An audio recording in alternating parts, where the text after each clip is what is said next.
महाभारत काल की बात है। एक बार कृष्ण और बलराम किसी जंगल से गुजर रहे थे।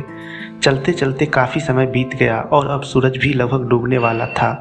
अंधेरे में आगे बढ़ना संभव नहीं था, इसलिए कृष्ण बोले, बलराम, हम ऐसा करते हैं कि अब सुबह होने तक यहीं ठहर जाते हैं।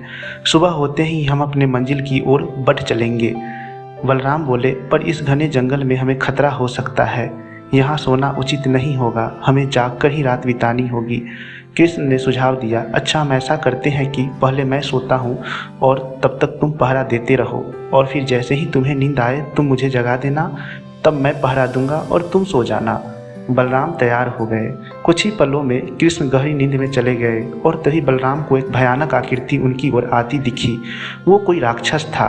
राक्षस उन्हें देखते ही जोर से चीखा और बलराम बुरी तरह डर गए। इस घटना का एक विचित्र असर हुआ। भय के कारण बलराम का आकार कुछ छोटा हो गया और राक्षस और विशाल हो गया। उसके बाद राक्षस एक बार और चीखा और पुनः बलराम डरकर कांप उठे।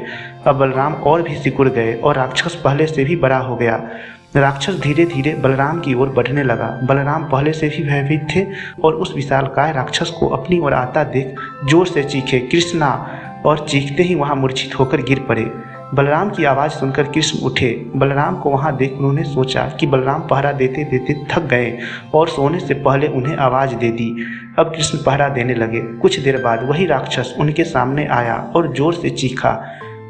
कृष्ण जरा भी घबराए नहीं और बोले, बताओ, तुम इस तरह चीख क्यों रहे हो? क्या चाहिए तुम्हें? इस बार भी कुछ कृष्ण के साहस के कारण उनका आकार कुछ बढ़ गया और राक्षस का आकार कुछ घट गया। राक्षस को पहली बार ऐसा कोई मिला था जो उससे डर नहीं रहा था। घबराहट में वह पुनः कृष्ण पर जोर से चीखा। इस बार भी कृष्ण नहीं डरे और उनका आकार और भी बड़ा हो गया, जबकि राक्षस पहले से भी छोटा हो गया।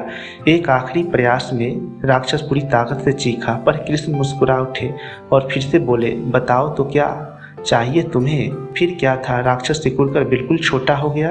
कृष्ण ने उसे हथेली में लेकर अपनी धोती में बांध लिया और फिर कमर में खोस कर रख लिया। कुछ ही देर में सुबह हो गई। कृष्ण ने बलराम को उठाया और आगे बढ़ने के लिए कहा। वे धीरे धीरे आगे बढ़ने लगे। तभी बलराम उत्तेजित होते हुए बोले, पता है कल रात में क्या हुआ था? एक भयानक राक्षस हमें मारने आया था।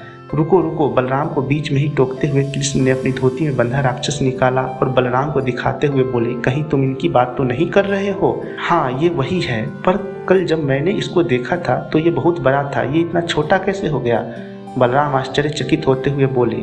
कृष्ण बोले, जब जीवन में तुम किसी ऐसी चीज से बचने की कोशिश करते हो जिसका तुम्हें सामना करना चाहिए, तो वो तुमसे बड़ी हो जाती है और तुम पर नियंत्रण करने लगती है। लेकिन जब तुम उस चीज का सामना करते हो जिसका सामना तुम्हें करना चाहिए, तो तुम उससे बड़े हो जाते हो और उसे नियंत्रित करने लगते हो। दोस्तों, ये राक्षस दरअसल हमारी जिंदगी में आने वाली चुनौतियां हैं। अगर हम इस चुनौतियों को टालते हैं तो ये और बड़ी हो जाती है और आखिर में ये हमें कंट्रोल करने लग जाती है। इसलिए हमें इनका साहसपूर्वक सामना करना चाहिए ताकि हम उन पर काबू पा सके। इस प्रकार चुनौतियों का डट के सामना करने से वो छोटी सी हो जाएगी, जिससे हम आसानी से उस पर नियंत्रण कर सकते हैं और सफल हो सकते हैं। धन्यवाद। कहानी कैसी लगी कमेंट जरूर करें।